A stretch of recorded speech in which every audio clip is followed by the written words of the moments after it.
আমি কোনোদিনও কারো প্রেমিক হয়ে উঠতে পারিনি।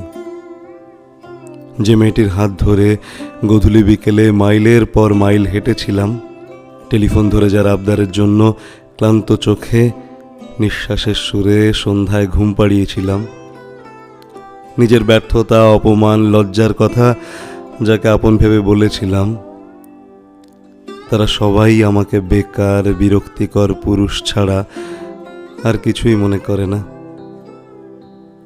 যে মেয়েটি প্রেমে ব্যথা পেয়ে মৃত্যুর পথ বেছে নিয়েছিল, সকল অভিযোগ ভুলিয়ে আমি তাকে বাঁচতে শিখিয়েছিলাম। কিছু হতভাগা মানুষ আছে যারা নিজের প্রেমিকাকে ভালো রাখবে বলে তার প্রাক্তনকে ভুলিয়ে দেওয়ার চেষ্টা করে। যে প্রেমিকাকে শীতের দিনে নাতিশীতোষ্ণ আবহাওয়া দিয়েছিলাম, তারা সবাই আমাকে অপ্রেমিক করে দিয়ে চলে গেছে। আজও আমি কারো প্রেমিক হয়ে উঠতে পারিনি।